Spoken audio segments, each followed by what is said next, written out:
Le thème, c'est entreprendre et réussir. Donc, il y aura ceux qui n'ont pas encore entrepris, qui ont l'intention d'entreprendre, et ceux qui ont déjà entrepris. Donc, évidemment, il y a certaines notions sur lesquelles je vais revenir et qui vont peut-être ennuyer un peu les entrepreneurs avertis. Mais bon, c'est une masterclass. Donc, on va certainement apprendre aussi de ces entrepreneurs. Alors, il n'y a pas de recette universelle pour réussir une entreprise. Donc, quand on dit à un entrepreneur de venir faire une masterclass sur comment entreprendre et réussir, en réalité, on lui demande de venir raconter comment il a entrepris, il a réussi. Parce que ma recette n'est pas nécessairement universelle. Ceci dit, les entrepreneurs ont à peu près le même parcours. Donc, à un moment donné, il y a des notions qui sont universelles, même s'il n'y a pas de recette universelle, il y a des notions universelles qui font que, quand vous les suivez, la probabilité de réussite, elle est très grande. Hein? On va commencer par le projet. Parce que même ceux qui ont déjà entrepris, je ne sais pas si c'est ce que vous avez fait, le projet. Et le projet, c'est quelque chose qu'on pense, qu'on réfléchit, qu'on vit, qu'on écrit. C'est-à-dire qu'un projet, il se construit, on l'écrit, on le pense pendant un moment, et on finit par avoir quelque chose de prêt.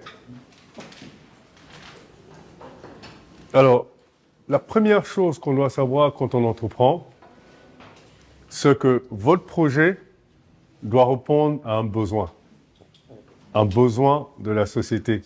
Ça peut être un besoin d'innovation ou un besoin d'amélioration. Mais ça doit correspondre à un besoin. Si comme l'entrepreneuriat venait combler un trou. Et c'est la première raison pour laquelle votre projet a des chances de réussir. Parce que votre projet vient combler un vide.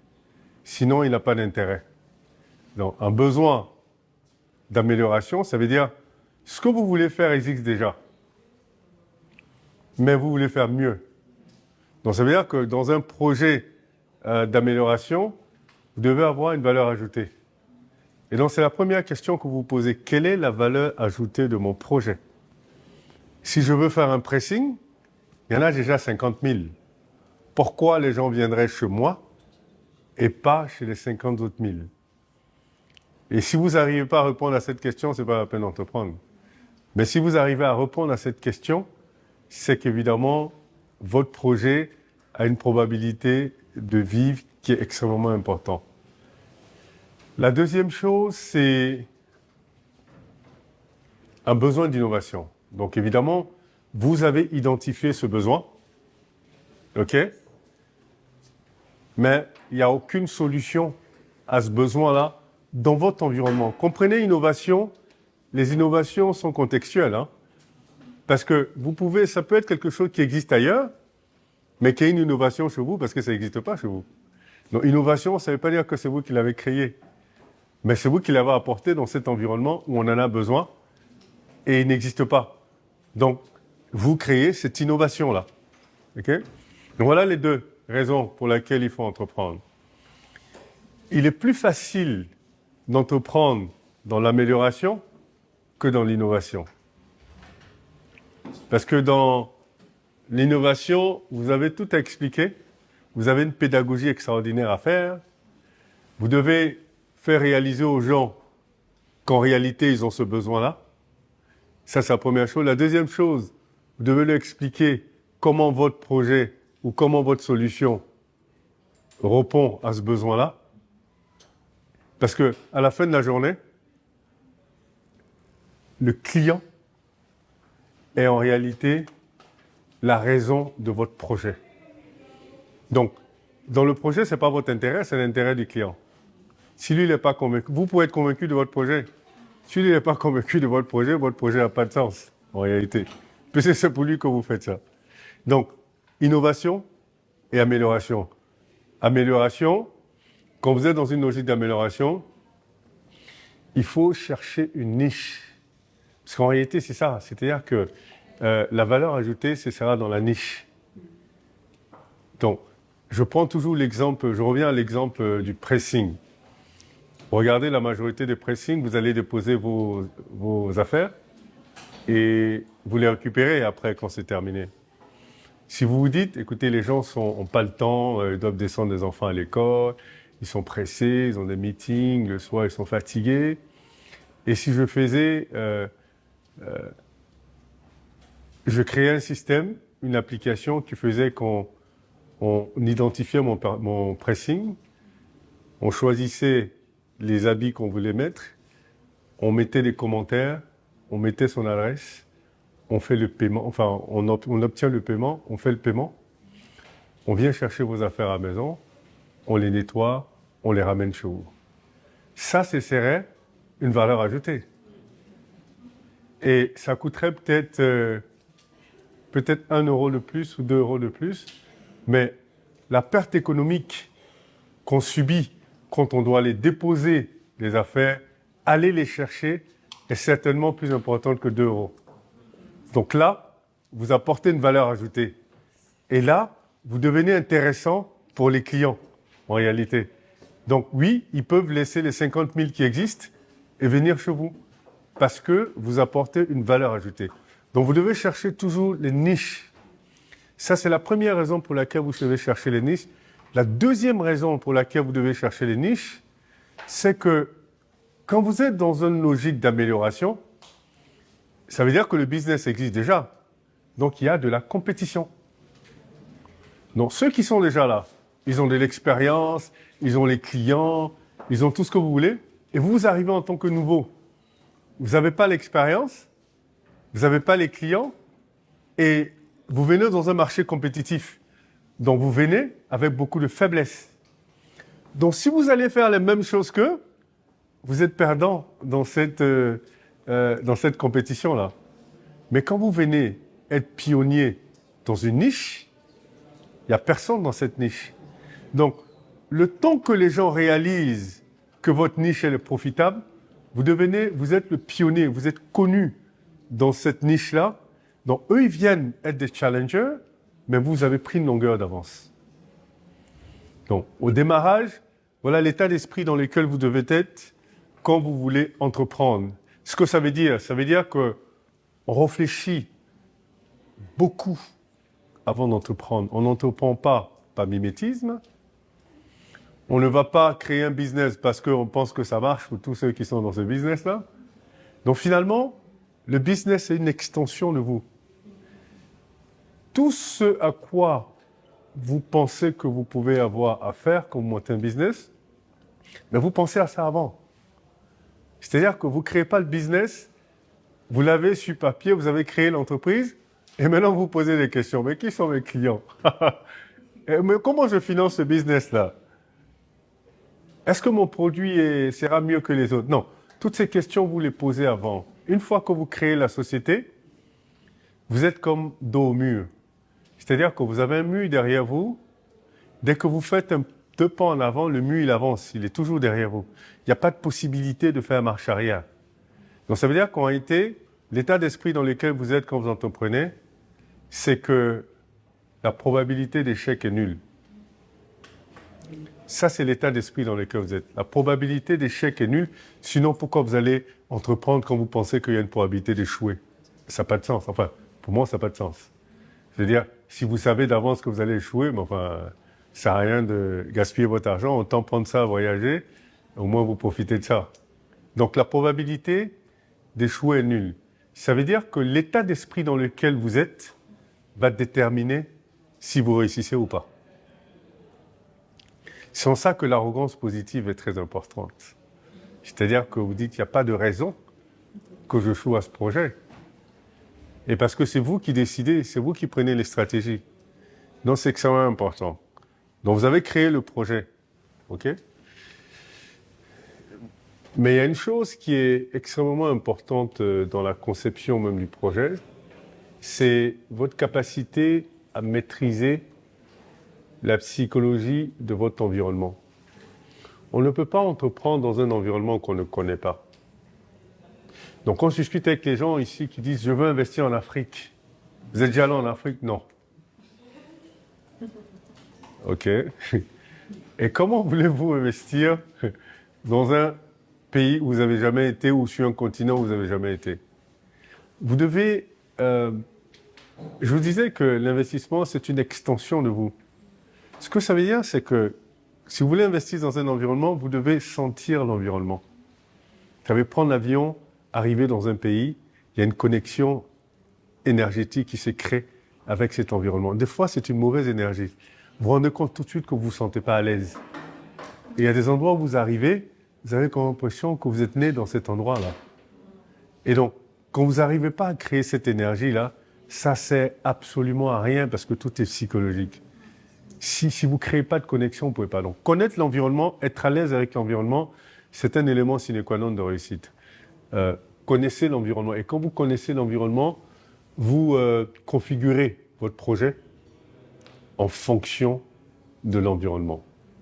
Vous savez, maîtriser la psychologie de votre environnement et de votre interlocuteur vous donne non seulement une longueur d'avance, mais vous met dans une position où vous savez exactement ce qu'il recherche.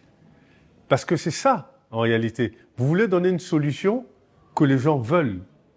Comme j'ai dit, soit ils le savent qu'ils veulent, tant mieux, vous le leur donnez, ou ils ne le savent pas, vous arrivez à les convaincre qu'ils ont besoin de ça, et vous leur donnez cette solution-là.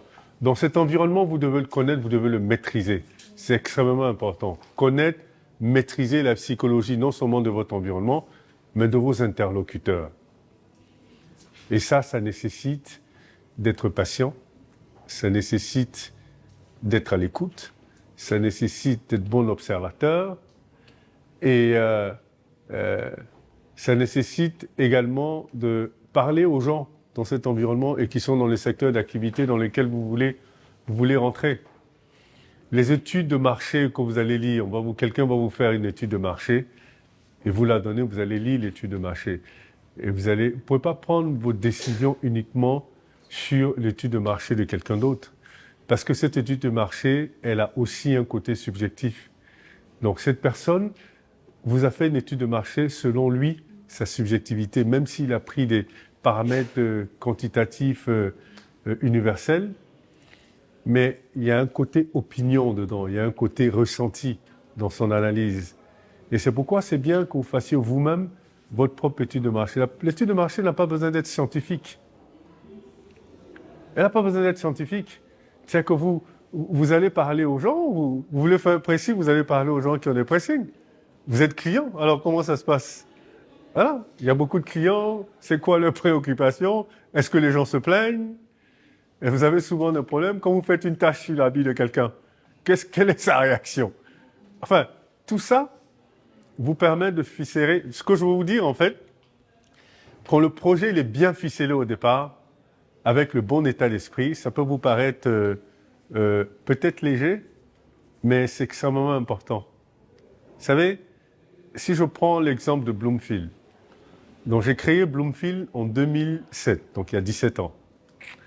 Et je peux vous dire que la probabilité de réussite de Bloomfield était 0%.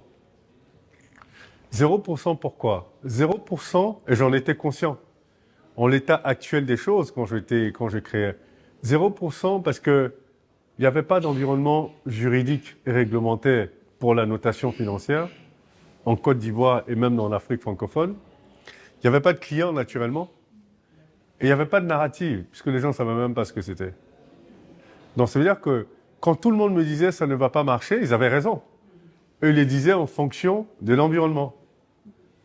Donc j'avais deux solutions. Quand je vous dis comprendre la psychologie de votre environnement, c'était soit je me dis, bon, écoutez, de toute évidence, ça ne peut pas réussir, je ne sais pas pourquoi je me prends la tête, donc je laisse tomber, ou j'attends qu'il y ait une réglementation. Bon, je suis en Côte d'Ivoire, il y a 17 ans, ça faisait à peu près quoi 47 ans que le pays était indépendant. En 2007, ouais, ça faisait 47 ans. Donc s'il n'y avait pas de réglementation, peut-être que je pourrais attendre 47 ans encore. Parce que c'était même pas la priorité des gens. Donc c'est soit vous attendez, soit vous transformez votre environnement. Ça peut paraître gigantesque, mais finalement, qu'est-ce que les hommes peuvent... Enfin, quand je dis les hommes, grand H, elle est là, mais désolé, grand H. Qu'est-ce que l'être humain, c'est mieux là, ne peut pas réaliser? Donc, moi, plus on me disait ça ne peut pas marcher, plus ça m'amusait en réalité. Parce que j'ai dit, mais Avant de créer la société, je pensais à tout ça, moi. Le fait de savoir que l'environnement s'y prêtait pas, mais comment je transforme l'environnement. Et c'est en ça où votre ingéniosité d'être humain se met en branle. Ça veut dire, vous êtes dans l'état d'esprit où vous dites, rien n'est impossible. Quand je regarde l'environnement, la probabilité de réussite est 0%. Mais comment je transforme ce 0% en 100%?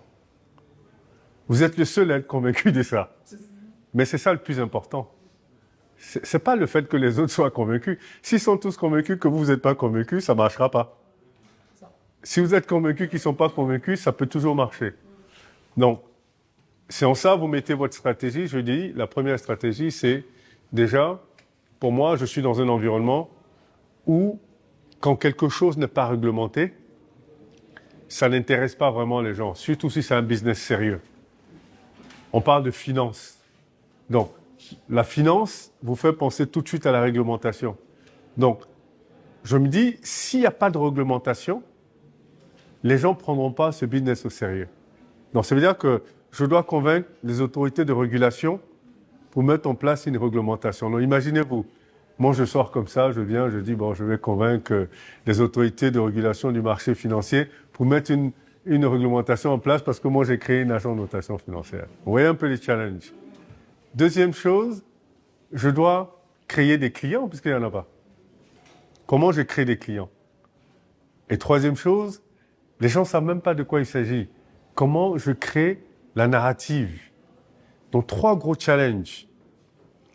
Maintenant, c'est à vous de savoir par quoi vous commencez. Je dis, je teste les 3 en même temps et je verrai par quoi je commence. Donc, je vais voir le régulateur et j'avais rendez-vous à 15 heures. Je suis arrivé à 15 heures moins 5, non, moins 10. On m'a mis dans la salle de réunion à 15 heures moins 5. Je me rappelle, j'étais assis là comme ça, il y avait une horloge en bas de moi, enfin en face de moi.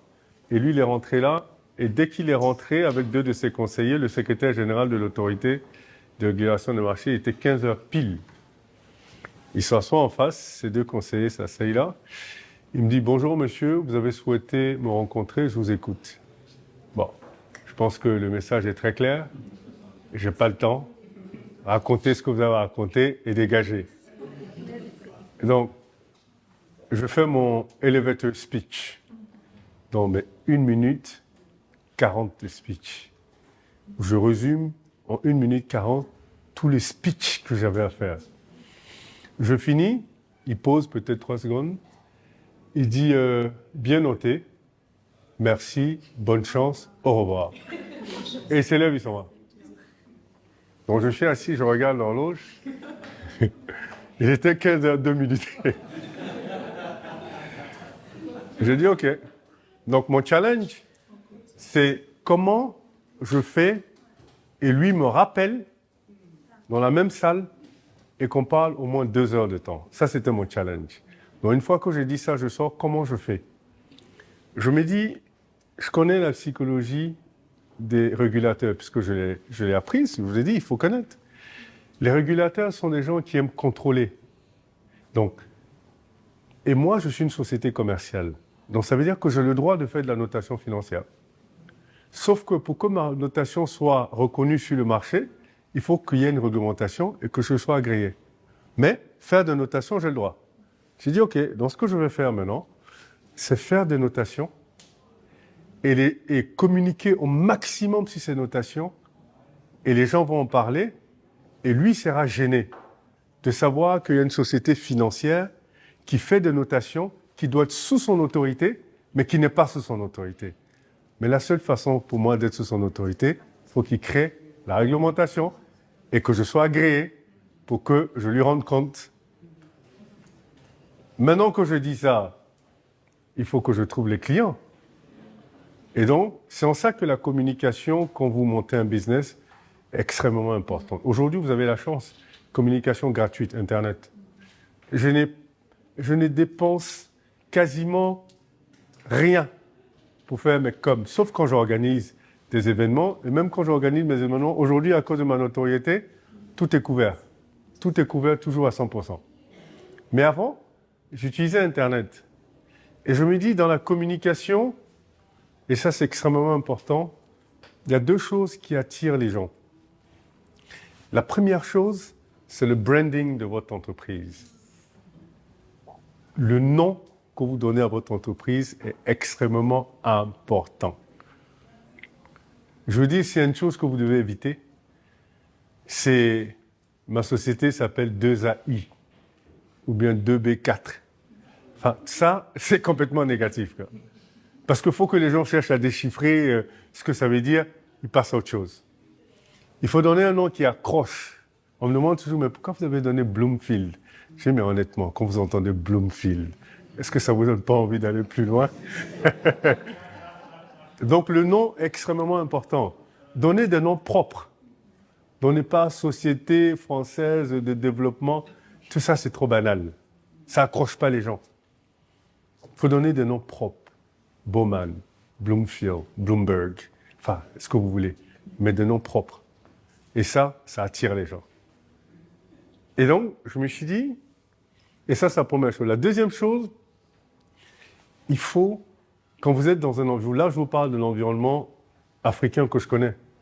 L'environnement français, je le connais différemment, mais pas en termes de business.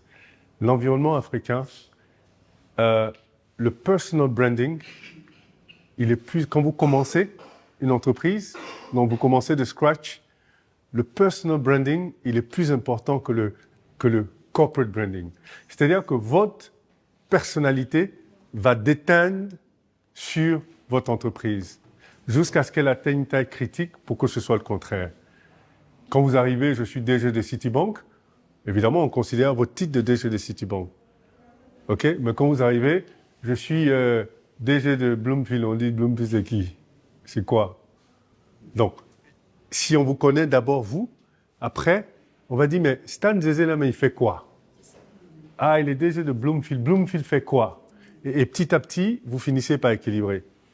Donc, personal branding. Donc, vous devez avoir quelque chose dans votre personal branding qui va attirer et accrocher les gens. Ma mère me dit, même quand on parle mal de toi, on parle de toi. C'est ça le plus important. Donc, qu'est-ce que vous allez faire pour qu'on parle de vous? Donc, je réfléchis, je me dis, bon, je commence ma com. Et je me dis, mon métier, il est trop sophistiqué, trop sérieux. Je suis dans un environnement où les gens sont très émotifs, ils aiment s'amuser, ils aiment... Donc, qu'est-ce que je fais pour pouvoir faire passer cette pilule amère? Donc, je dis, bon, personal branding, je vais provoquer les gens. OK? Les énerver pour qu'ils parlent de moi. J'arrive à Paris, je suis sur une terrasse, j'ai un cigare, je bois un verre de vin, je prends une photo, je mets sur Instagram, sur Facebook. On dit, mais lui là, c'est qui?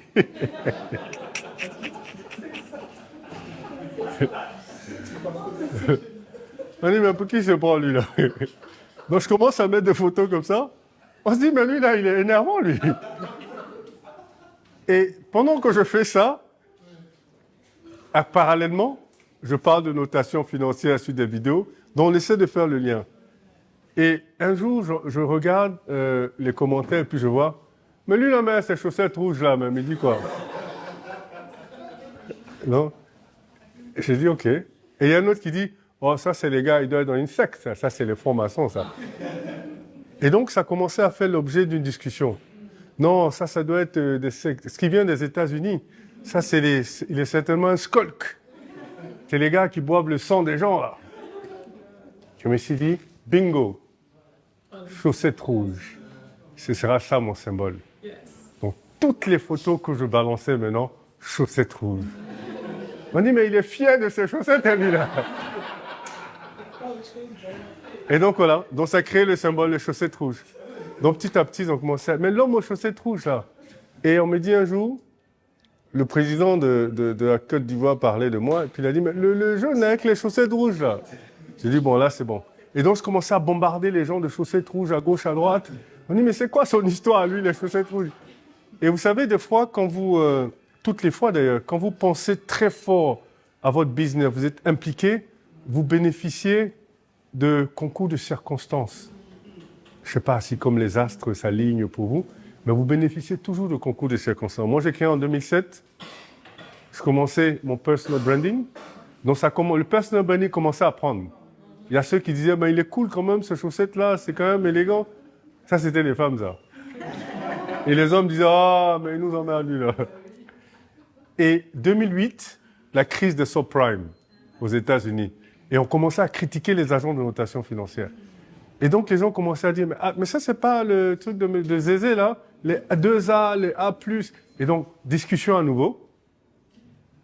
Et je me suis dit, mais voilà, ça, c'est une occasion de rêver. Il y a quelqu'un qui me dit, mais ton business est mort né. À peine tu as créé, on commence à vous critiquer. Je dis, mais ça dépend.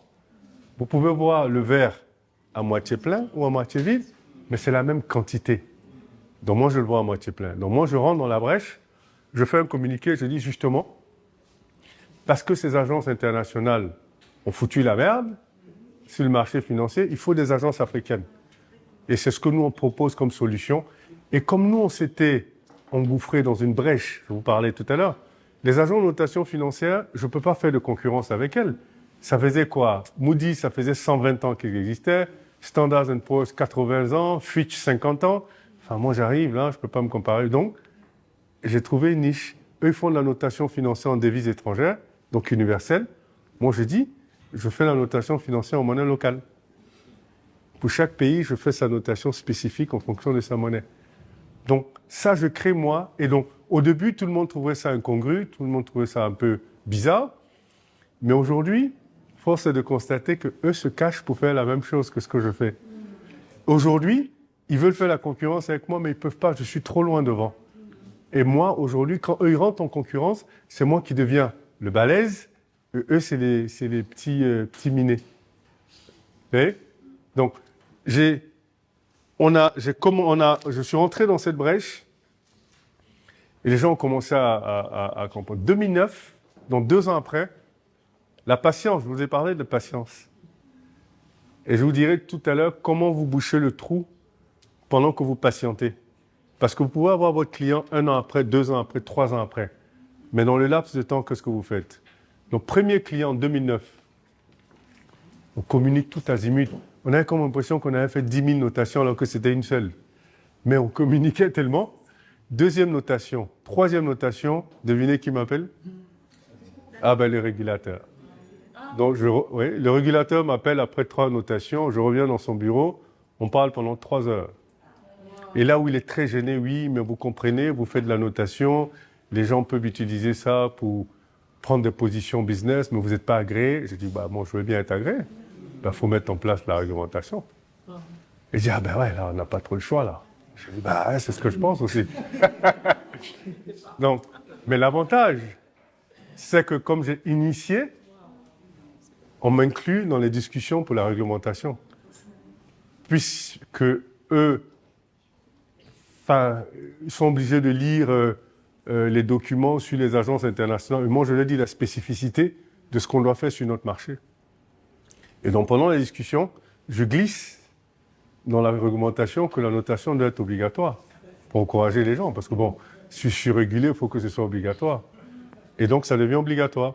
Obligatoire pour toutes les sociétés cotées, obligatoire pour tous les émetteurs d'obligations.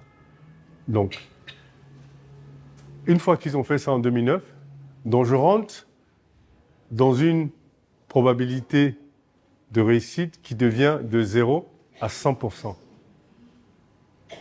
Pourtant, je l'ai fait en 2 ans. Hein. C'est-à-dire qu'il y a 2 ans auparavant, on pensait que ce n'était pas possible de faire ça. Mais on l'a fait en 2 ans. Pourquoi? Parce qu'on n'a pas attendu, on a transformé l'environnement. C'est pourquoi je dis l'état d'esprit dans lequel vous êtes et votre volonté de réussite ne peut pas être ébranlée par les challenges. Parce que les challenges, il y a toujours des solutions. Et les solutions, c'est vous qui les avez puisque c'est votre projet. Et donc, vous voyez qu'en 2 ans, avec le courage, l'abnégation, la certitude de réussir, j'ai transformé l'environnement où la probabilité de réussite était de 0% à une probabilité de réussite de 100%. Et donc, ça, c'est ce que je voulais vous dire sur... je peux vous raconter tout le parcours, mais ça, c'est vraiment l'essentiel. Parce qu'une fois qu'il y a eu la réglementation, maintenant, après, c'est une question de continuer à avoir les clients, de continuer à convaincre les gens. Aujourd'hui, ça fait 17 ans. Nous sommes dans 20 pays africains. 3 pays européens, un pays asiatique, avec un portefeuille de 150 entités. Mais ce que j'ai mis en place comme... Et tout ça, l'avantage d'être nouveau, c'est vous qui créez les choses. Et donc, ce qu'on a créé comme modèle économique, c'est que quand vous signez un contrat avec nous, c'est un contrat annuel. Votre note, on a limité la validité à 1 an. Donc, ça veut dire que votre note, elle est valable 1 an. Et chaque année, vous devez repayer le même montant pour renouveler. Donc, dans ces conditions-là, vous n'avez pas vraiment besoin de négocier avec les gens chaque année parce que c'est déjà établi. La deuxième chose qu'on a mis en place, c'est que notre business est un business de confiance. Donc, ce qu'on a mis en place, c'est que les gens se posent toujours la question, mais vous évaluez les gens, vous leur donnez des notes qu'ils utilisent, des notes de crédibilité. Mais c'est eux qui vous payent. Donc, on peut présumer que vous pouvez être corrompu, qu'on peut acheter les notes. Est-ce qu'on le dit? Merci. Nous, on ne vend pas de notes. On vend le processus d'obtention de la note, mais on ne vend pas la note. Mais comment vous allez convaincre les gens? On a dit, OK, c'est simple. Donc, le client paye 50% des honoraires quand on commence. Et quand on lui donne le rapport provisoire, on est à 95% du processus, mais il y a juste la note qui n'est pas dessus. Et le rapport sans la note, ça ne vaut rien. Donc, il solde et on met sa note. Donc, ça veut dire que s'il ne solde pas, il n'a pas sa note. Il a juste un rapport, mais qui est vide, pas de note. Et donc, ça veut dire que notre taux de recouvrement est de 100%. Si tu ne payes pas, bah, tu n'as pas ta note. Mais nous, on a déjà 50% des honoraires. Voilà. Donc, je vais m'arrêter là pour l'introduction. Et je pense que dans une masterclass comme celle-là, vous voulez des réponses concrètes. Donc, j'aimerais bien qu'on rentre maintenant dans les débats, dans les questions, et au fur et à mesure, je vous sortirai d'autres notions que j'estime sont nécessaires pour réussir un business. Ceci dit, réussir un business en général, mais quand il s'agit d'environnement, on peut parler des spécificités du continent, pour ceux qui sont intéressés plutôt par le continent. Voilà, alors, le floor est à vous maintenant pour les questions. Ouais. Merci beaucoup pour cette belle introduction, ce partage d'expérience. Moi, je vous ai suivi sur les réseaux et tout. J'avoue que c'est même la raison pour laquelle je suis venu. Excellent. Je suis descendu de l'avion à 6h du matin. Oh là là. Je viens d'Assel, je viens du Togo. Ok. Et en plus, j'ai fait une indigestion dans l'avion. Donc... Oh là là, j'espère que ça va mieux là. Oui, ça va, ça va. D'accord. Comme je suis pharmacien, Bah ouais. J'ai une question. Peut-être, comme vous avez dit, il n'y a pas de recette universelle, mais je voudrais savoir, lorsqu'on arrive sur un secteur, quand on fait une entreprise en 2007 et qu'on a son premier client en 2009, ça fait 2 ans. Pendant ce temps, comment est-ce qu'on fait face à Voilà. fixe Ouais. et autres, voilà. Bon, je sais que vous avez un vécu, comme je dis, je vous ai longuement suivi, je sais que vous avez un vécu, mais lorsque quelqu'un crée une entreprise en 2007 et qu'il n'a pas de client avant 2009, comment est-ce qu'il fait face à ces charges? Alors, vous savez qu'un chef d'entreprise ou une chef d'entreprise doit être dans une logique de réflexion constante. OK? Alors, vous dites, j'ai créé un nouveau produit. Et d'ailleurs, moi, j'avais provisionné 3 ans.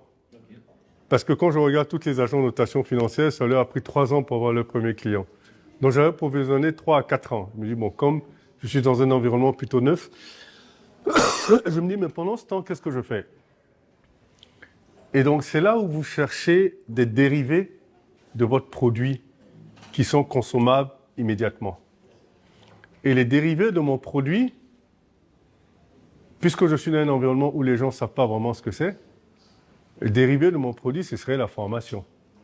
La formation sur l'information et la compréhension de ce que je fais. Si je dois faire de la pédagogie, autant la rendre payante.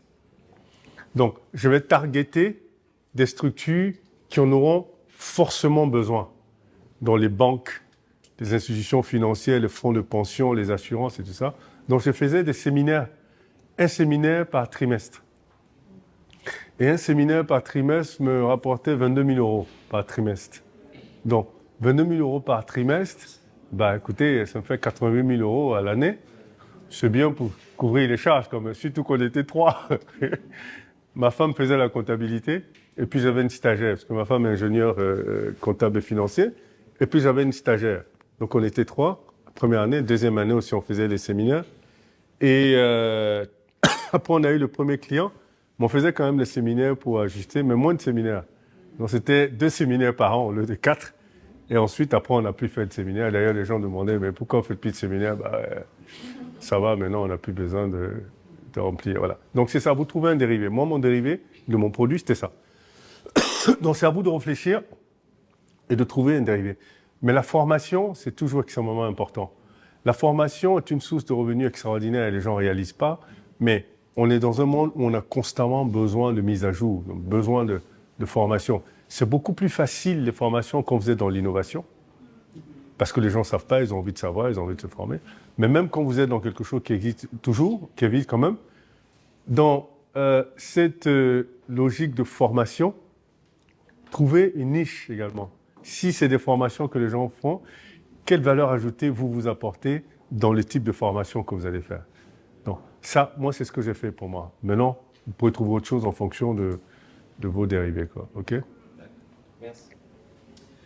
Moi, j'ai une question par rapport à... Parce que j'arrive à un stade de mon business où parce que je suis dans le coaching, formation, conférence et autres, et que le branding commence à bien prendre, où j'ai des opportunités de pouvoir... là, je suis en train d'optimiser pour dupliquer le modèle.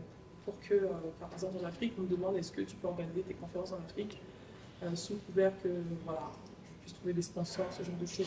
Donc, quel est le meilleur conseil justement pour connaître l'environnement psychologique? En Afrique, bon, j'ai été juste dans quelques pays, mais je ne suis pas vraiment sur place. Donc, pour vraiment faire des partenariats de qualité qui me permettront déjà de garder la mise sur mon branding et de leur permettre peut-être de licencier, je ne sais pas, d'utiliser le modèle économique que je m'attache. D'accord. OK. La première chose, c'est que si vous n'êtes pas d'un environnement, la probabilité d'avoir des sponsors, elle est nulle.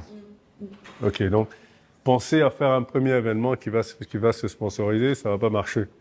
C'est-à-dire, et faire un premier événement avec des montants qui vont couvrir vos charges, ça ne va peut-être pas marcher parce qu'on ne vous connaît pas.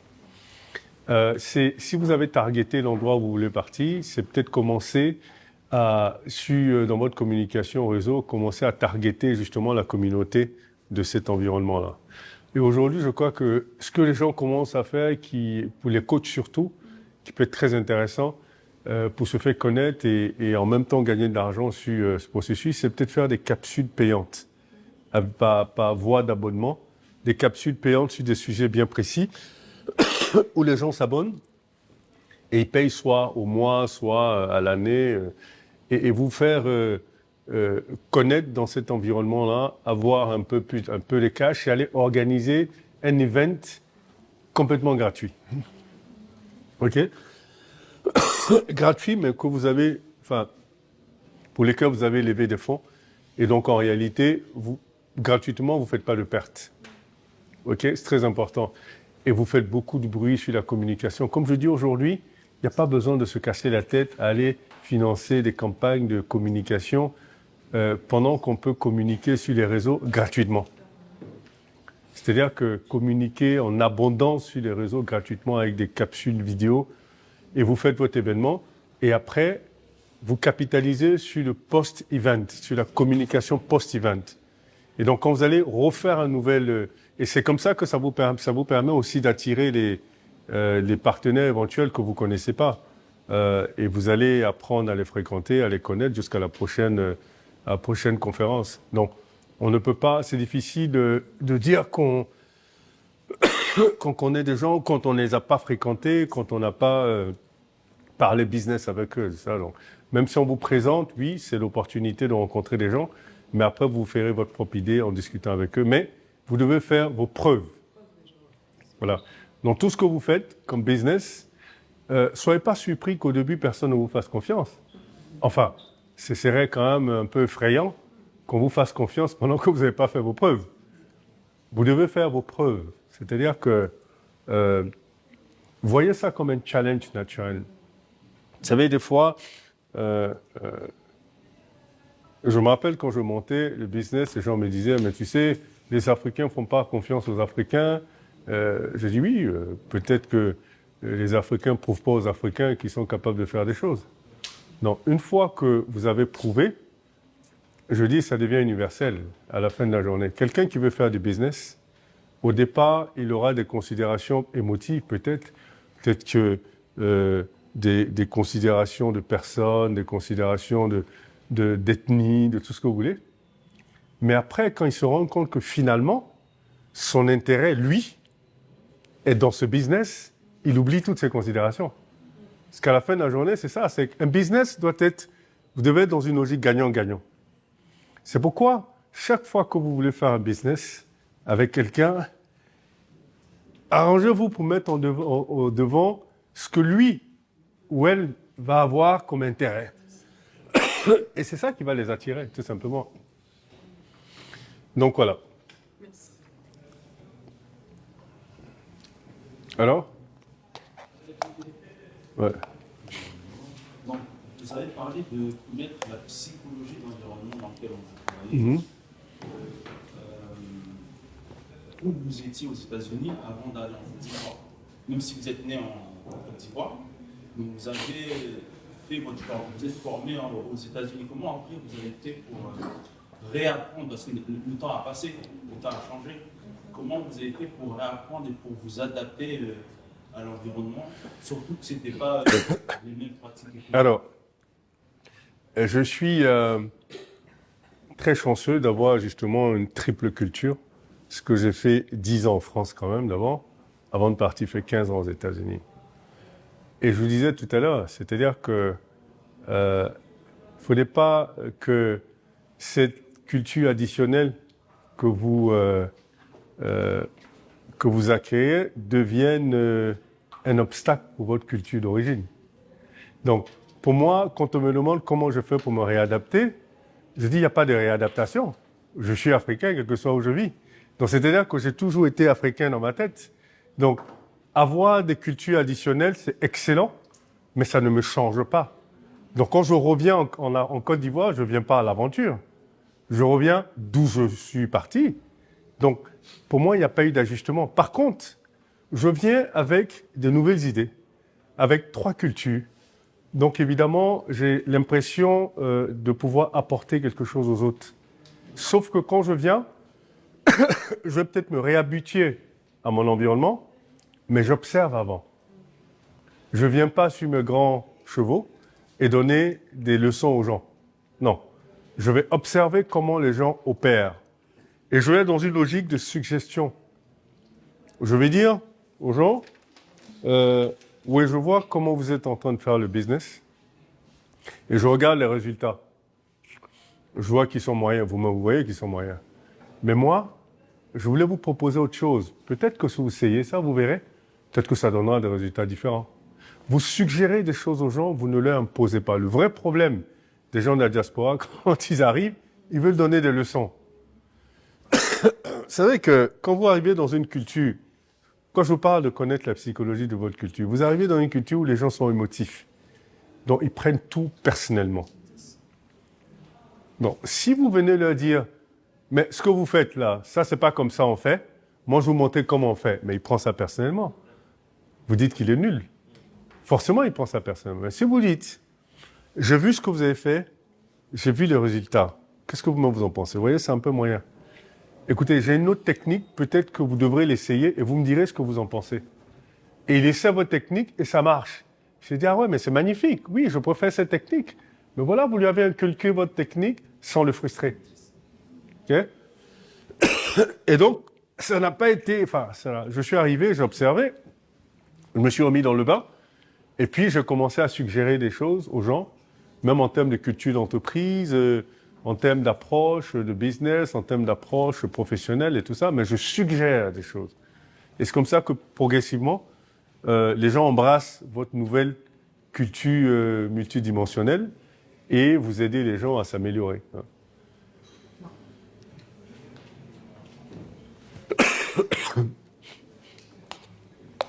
Bon, la troisième question, parce que la deuxième ne vient pas. Ouais. vous avez des conseils sur l'association? Avec qui s'associer? Alors, s'associer avec les gens, c'est s'associer avec des gens qui ont la même conception du business que vous. On ne s'associe pas avec son ami parce que c'est son ami, on pense qu'on est cool, mais après en business, on pourrait ne plus être cool. On ne s'associe pas aux gens par affinité sentimentale ou émotive. On s'associe avec les gens parce qu'on voit la gestion du business de la même façon.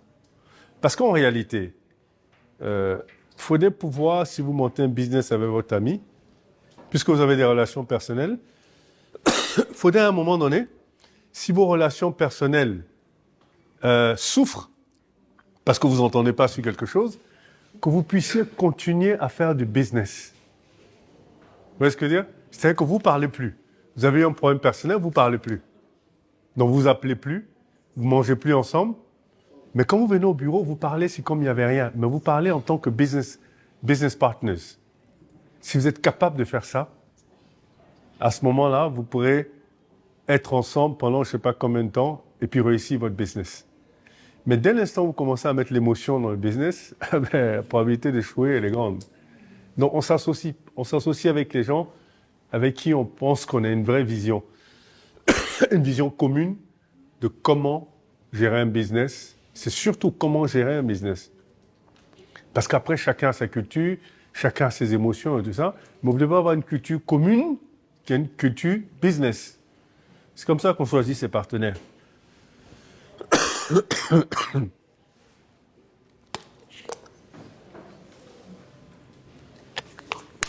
Maintenant, avant que l'autre question ne vienne, c'est la diversification. Je pense que c'est... faut comprendre que la diversification, c'est dans une logique de gestion des risques, mais la diversification doit être post-succès, pas pré-succès. C'est-à-dire que vous ne pouvez pas commencer 10 business en même temps. Ça n'a pas de sens. Même 2 business en même temps, ça n'a pas de sens. Vous commencez, si vous pensez que vous perdez le temps, vous dites j'ai 5 idées, je veux créer 5 sociétés en même temps, comme ça, je gagne. Non. Mais si je crée une seule et les 4 autres, si je développe ce business pendant 5 ans, les 4 autres vont souffrir. Non, au contraire. C'est-à-dire que quand vous montez un business et que vous atteignez un niveau de notoriété, les 4 nouveaux business que vous allez faire bénéficient systématiquement de cette notoriété. Donc, elles n'ont pas perdu le temps. Si aujourd'hui, moi je dis, je vais être dans le numérique, le premier réflexe des gens, c'est de dire, il a réussi la notation financière, donc il va réussir le numérique. Donc vous gagnez tout de suite, votre projet numérique prend la même notoriété que la notation financière. Pareil pour l'immobilier, ou même si je dis, je veux faire l'agriculture. On va dire, il sait ce qu'il fait. Quand il touche quelque chose, ça devient de l'or. Donc l'agriculture, là, ça va devenir de l'or. Donc la diversification, donc, c'est pour gérer le risque, mais le risque quand vous avez atteint un succès. Et quand vous avez atteint un succès, maintenant vous voulez gérer vos risques. Et donc vous rentrez dans une diversification sectorielle. Ça, c'est la première diversification. Et la deuxième diversification pour des régions des risques pays, quand vous êtes en Afrique, c'est de faire une diversification régionale. C'est-à-dire que vous commencez à avoir des branches dans différents pays. Mais commencer un business et avoir un au Togo et en Côte d'Ivoire, non, vous allez vous casser la gueule, ça c'est clair. Ou alors vous voulez faire dans le bâtiment, dans l'agriculture, dans les ressources humaines, dans le coaching. C'est la question que les gens vont se poser. Mais celle-là même, elle fait quoi? C'est quoi son business? Parce qu'aujourd'hui, on la voit dans la communication, demain dans l'agriculture. Et comme vous n'avez pas créé de notoriété, on se pose la question. Donc du coup, quand on se pose la question, on ne vous fait plus confiance. On dit, mais elle touche à tout. Enfin, elle n'est pas sûre ou bien. Donc si vous touchez à tout, personne ne vous fait confiance. Et vous avez du mal. Et c'est comme ça que les 4 sociétés que vous allez créer en même temps ne vont pas réussir. Puisqu'on ne vous fait pas confiance. On dit, mais attends, elle ne peut pas être expert en 4 choses quand même. Ou 5. Enfin, vous voyez ce que je veux dire? Voilà, diversification, c'est une façon de gérer le risque, mais post-succès, pas pré-succès. Parce que pré-succès, c'est une garantie d'échec, justement. Et Et justement, pour vous dire à partir de quand on peut envisager la diversification, parce que le succès aussi, il y a un seuil où on se dit à partir de tel seuil. Donc, quand vous atteignez la vitesse de croisière, c'est-à-dire que quand vous arrivez à un moment où vous dites, si je ne suis pas là, ma société peut continuer. Là, vous avez atteint la vitesse de croisière. C'est-à-dire que si je n'avais pas atteint la vitesse de croisière, je ne serais pas ici, là, à Paris, en train de vous parler pendant qu'on est vendredi et que mon business est à Abidjan, quoi. Voilà. Donc aujourd'hui, j'ai atteint la vitesse de croisière. Donc je peux ne même pas être à Abidjan pendant un mois. Je ne parle à aucun de mes staffs pendant un mois et je sais que tout se passe très bien. Donc tant qu'on ne m'envoie pas un message, ça veut dire que tout se passe très bien. C'est un bon recrutement. Hein? Ce sont des bons recrutements. Non, c'est surtout un bon développement. Parce qu'on peut recruter les gens les plus brillants du monde. Et si vous n'avez pas créé une culture d'entreprise à laquelle tout le monde adhère, non, ça ne marchera pas. Et ça, c'est un élément important, la culture d'entreprise. La culture d'entreprise, c'est aussi une extension de vous.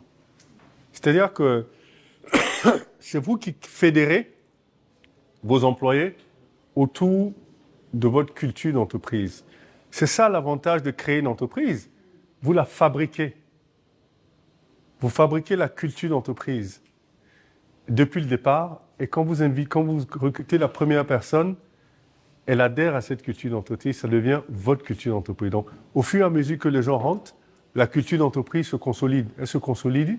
Et après, ça devient un réflexe. Aujourd'hui, des gens qui sont plus à Bloomfield, quand les gens commencent à discuter avec eux, ils disent mais toi, tu étais à Bloomfield, non?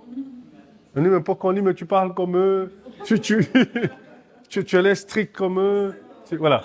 Dans la culture d'entreprise, voilà, on dit, t'es carré, mais tu parles pas beaucoup. On dirait, tu te méfies de tout le monde. Voilà.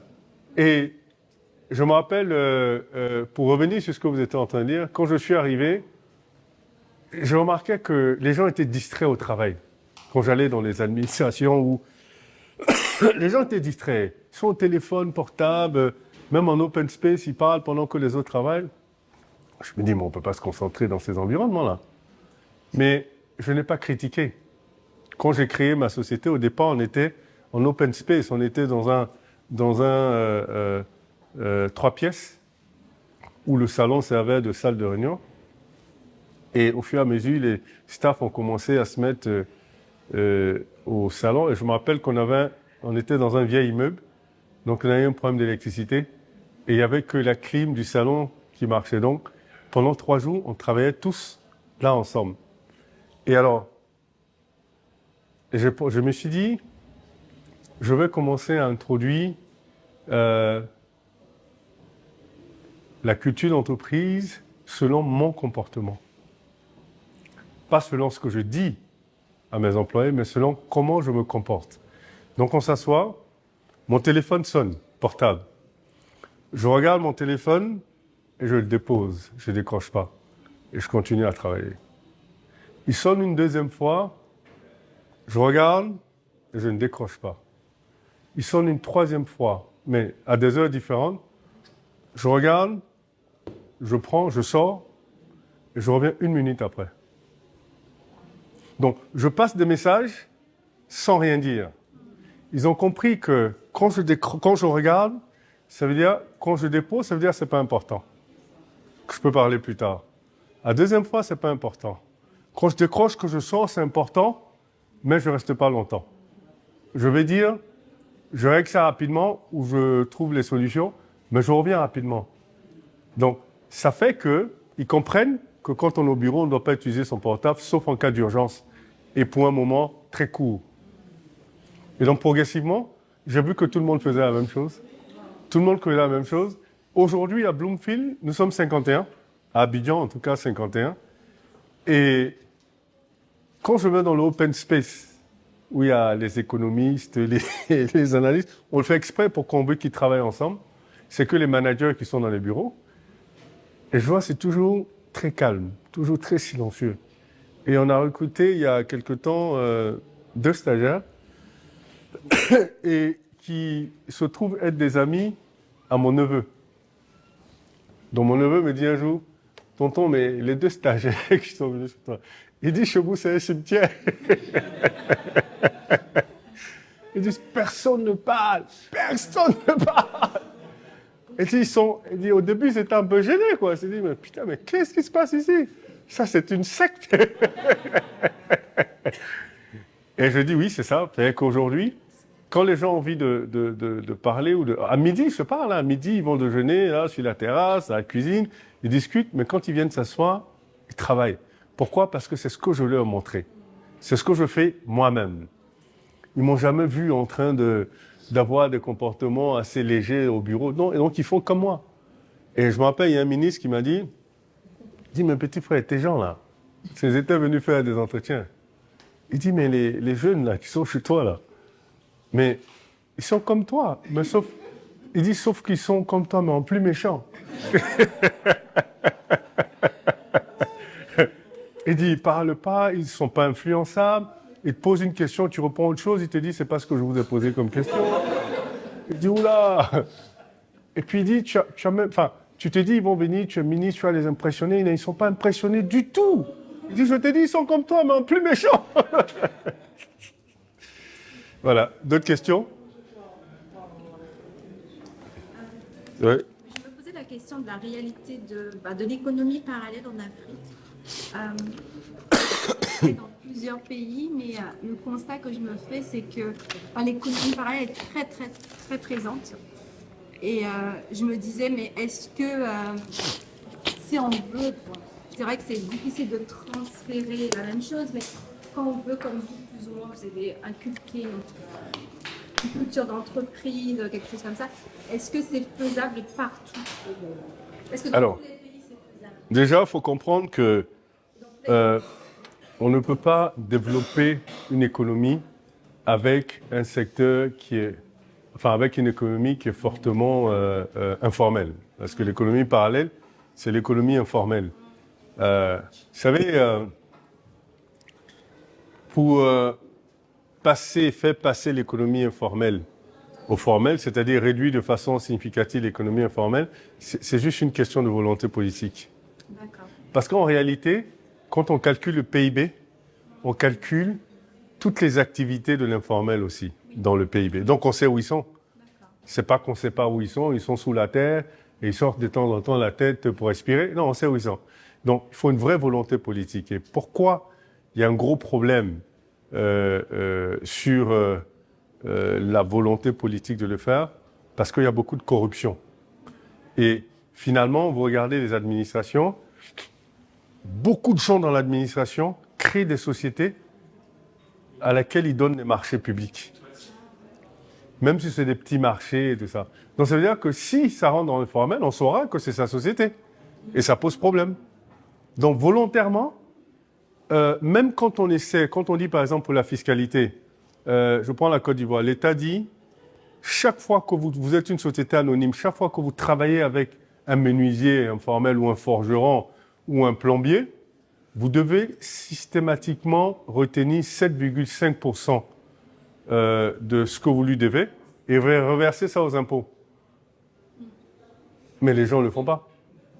Pourquoi ils ne le font pas? Parce qu'il n'y a pas de suivi. Parce que celui qui doit suivre, il a peut-être lui ses petits business dehors et vous voulez diminuer son argent? Non.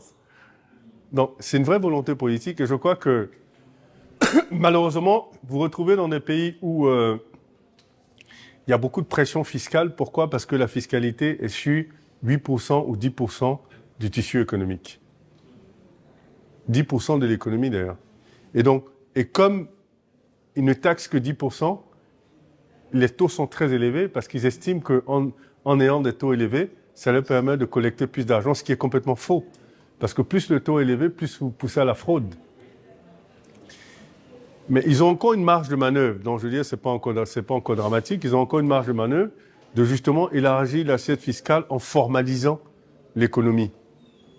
Donc, c'est une nécessité absolue aujourd'hui pour les pays, surtout quand on commence à parler de l'endettement des pays africains, qui commence à poser des problèmes à tout le monde. Ça veut dire qu'aujourd'hui, s'ils ne formalisent pas leurs économies, ils seront obligés de recourir de plus en plus à la dette. Et ça commence à poser problème. Okay? Alors que s'ils formalisent les économies, ils auront des bases fiscales beaucoup plus larges ils pourront baisser les taux d'imposition et gagner plus d'argent. Et donc réduire l'accès aux emprunts.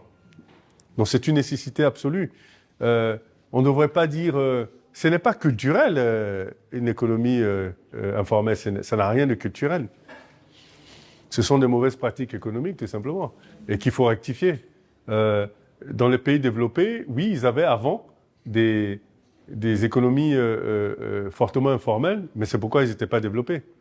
Mais maintenant qu'ils sont développés, ils ont plus aisé. Pourquoi? Parce que justement, ils ont formalisé toute l'économie. Ouais, il y en a moins, il doit y avoir peut-être moins d'1% d'informel. Mais si on arrive à, ne serait-ce même qu'avoir que 20% d'informel, ce serait excellent. Et avoir 80% de formel, les pays africains n'auront plus besoin de venir emprunter les eurobonds et tout ça, ils n'auront plus besoin. Et d'ailleurs, vous avez des choses extraordinaires qui se font en informel, mais bon, on ne peut pas profiter de ça parce que c'est informel. Il y a des sociétés qui ne peuvent pas travailler avec de l'informel. Voilà. Donc, il faut vous formaliser. Est-ce que vous avez peut-être 2 ou 3 erreurs à éviter quand on se lance sur le marché sur du business? Quand on se lance sur le marché africain, la première chose, il ne faut pas comparer le marché africain avec le marché européen. Ça, c'est la première chose. C'est-à-dire que, c'est pourquoi je dis qu'il faut connaître l'environnement. Il ne faut pas faire de comparaison. Et la comparaison, c'est à plusieurs niveaux. Hein. C'est quant à ce que vous attendez des clients, ce que vous attendez des partenaires, le comportement que vous attendez. Et tout ça, faites aucune comparaison. Investissez dans un contexte et essayez de maîtriser le contexte, tout simplement. Vous allez en Côte d'Ivoire, vous faites le business comme les gens le font en Côte d'Ivoire. Voilà. Si vous faites le business en Côte d'Ivoire comme les gens font le business en France, vous n'allez pas vous en sortir, quoi. Ouais. Il est là, c'est ça? Il est là, c'est ça? Non, on va finir dans 5 minutes. Okay. On va finir dans 5 minutes. Et moi, mon autre panel, c'est à 14h, parce que de toute façon, je dois aller quelque part rapidement. Et puis on va aller. Non, on va faire ça maintenant. Alors, donc, il nous reste 5 minutes. Voilà, il ne faut pas comparer. OK? La deuxième chose, moi, je ne conseillerais pas d'avoir... C'est qu'en fait, en fonction de la taille de votre business, hein, si c'est un petit business, je ne conseillerais pas d'avoir un partenaire pour commencer. C'est-à-dire que le problème avec faire du business quand vous n'êtes pas sur place, c'est très difficile de commencer un business.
C'est-à-dire qu'ils ne vont pas aller solo parce qu'ils vendent 2 fois en mois, ou 3 fois en mois, ils vont rester. Tant que vous êtes correct, ils vont rester. Et comprenez qu'en Afrique, le volet personne d'un business, c'est extrêmement important. Comment vous parlez aux gens? ok, votre client, comment on lui parle. C'est extrêmement important. Ici, on s'en fout, on parle aux gens comme on veut. Mais on fait ça là-bas pour savoir comment changer. Parler aux gens comme vous voulez, avec des petites piques et tout ça, ça marche pas, il va bien plus. Parler correctement aux gens, c'est la culture, ça. Okay. Voilà, en tout cas, on arrive à la fin, j'espère que vous avez appris des choses.